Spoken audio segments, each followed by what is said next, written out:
7 मई 2025 को भारत ने ऑपरेशन सिंदूर के तहत पाकिस्तान और पाकिस्तान के ज़ेर इंतज़ाम कश्मीर में 9 मुख्तलिफ मकामात पर फ़िज़ाई हमले किए। Alarming new military confrontation between India and Pakistan. In tensions between two nuclear neighbours, India and Pakistan. India has attacked Pakistani-controlled territory, striking several targets and... We start with some escalating tensions between Pakistan and India following the killing of 26 tourists in Indian-administered Kashmir on Tuesday. Now, भारतीय हुकाम के मुताबिक इन हमलों का मकसद उन दहशतगर्द तंजीमों की बुनियादों को तबाह करना था जिन पर 22 अप्रैल को पहलगाम में स्याहों पर हमले का इल्ज़ाम दिया गया था।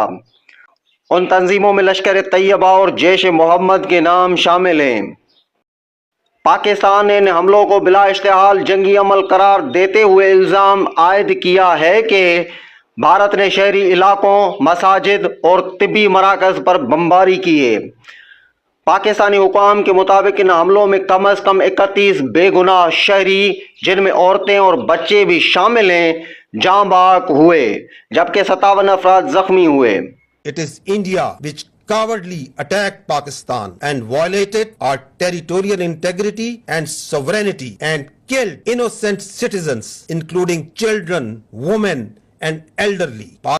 पाकिस्तानी फौज का दावा है कि उसने फौरी और मौसर जवाबी कार्रवाई करते हुए भारत के 5 जंगी तैयारे मार गिराए हैं, जिनमें 3 राफेल, 1 सुखोई 30, 1 मैग 29 और 1 जासूस ड्रोन शामिल हैं।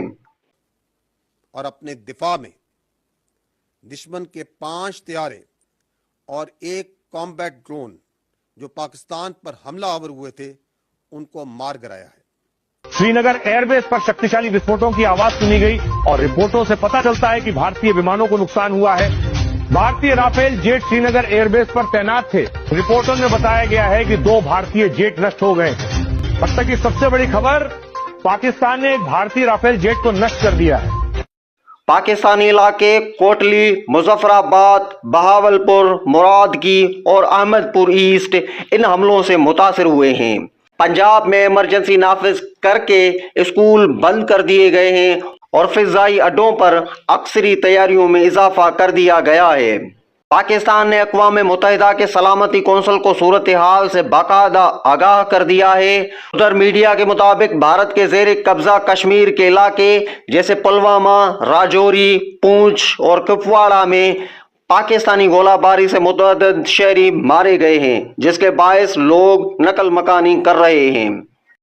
भारत की जानिब से श्रीनगर, लिया, धर्मशाला, अमृतसर, जम्मू और दीगर 100 से ज़ायद हवाई अड्डों पर परवाजें मनसूख कर दी गई हैं, जबकि कतर एयरवेज समेत कई आलमी एयरलाइंस ने पाकिस्तान और भारत के लिए परवाजें वक्ती तौर पर मुअत्तल कर दी हैं। यह सूरत हाल सिर्फ एक जंगी कशीदगी नहीं बल्कि एक इंसानी, मुआशी और सफारती बहरान का पेशकीमा बन सकती है। दोनों ममालिक के पास एटमी हथियारों का जखीरा दुनिया के लिए एक बड़ा खदशा है। अगर इस कशीदा सूरत हाल पर सफारती सतह पर फौरी काबू ना पाया गया तो खित्ते का अमन एक बड़ी जंग में तब्दील हो सकता है।